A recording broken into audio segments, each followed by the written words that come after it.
Salve a tutti! Continuiamo il progetto dell'alimentatore da laboratorio Mark II con il dimensionamento dei suoi componenti critici. Ovvero, nello specifico, in questo progetto bisogna prestare particolare attenzione al dimensionamento del dissipatore per il MOSFET e al dimensionamento degli induttori. Per quanto riguarda il primo, quindi il dimensionamento del dissipatore del MOSFET, la prima cosa che bisogna capire è quanta potenza dissipa il MOSFET. Quindi per scoprirlo bisogna banalmente effettuare dei calcoli.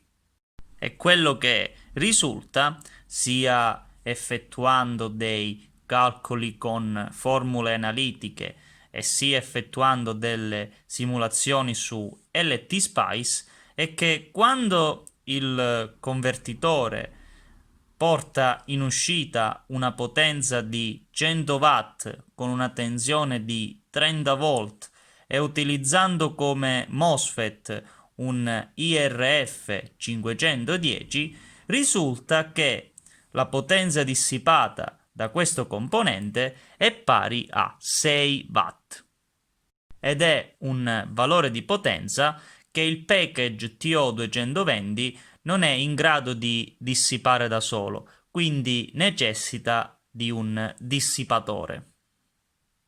Ricordando i risultati che si sono ottenuti durante lo studio termico, abbiamo che l'obiettivo che bisogna prefissare per il corretto dimensionamento del dissipatore è che la temperatura massima che si raggiunge appunto sul dissipatore deve essere inferiore a 100 gradi.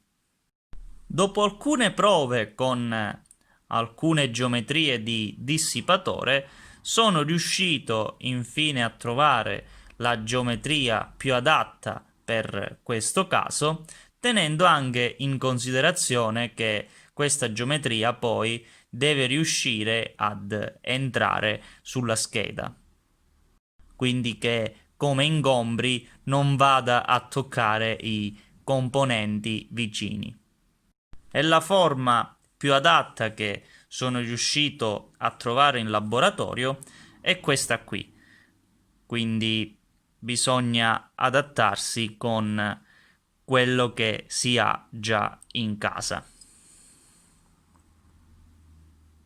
Ho svolto anche un'analisi agli elementi finiti del dissipatore e come si può vedere nel punto più caldo, quindi questo qui dove si va a montare il MOSFET, la temperatura massima che si raggiunge quando vengono dissipati 6 watt è di 96 gradi, mentre la temperatura minima che si raggiunge nel punto più lontano rispetto al punto di contatto del dissipatore col MOSFET è di 90 gradi, a dimostrazione del fatto che sul dissipatore vi è una temperatura piuttosto omogenea, quindi significa che sta lavorando bene senza materiale in eccesso.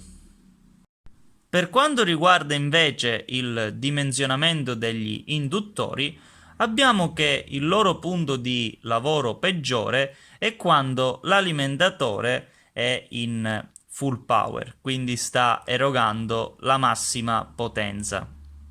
E dalle simulazioni effettuate su LT-Spice risulta che la corrente massima di picco che scorre nell'induttore è pari a 4 A, con un ripple pari a 1 A e la frequenza è pari a 300 kHz.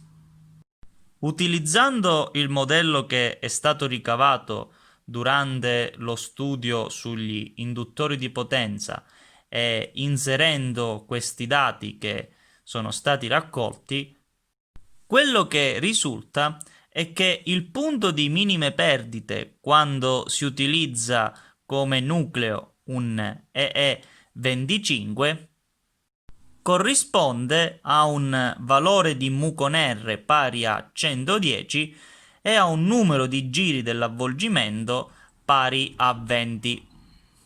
Quindi sono andato già a realizzare questo induttore che risulta alla fine avere proprio il valore desiderato di 50 micro, quindi ecco come si presenta. Quindi è venuto piuttosto bene. Ovviamente poi dovrò farne anche un altro, in quanto gli induttori del SEPIC sono due e sono perfettamente gemelli.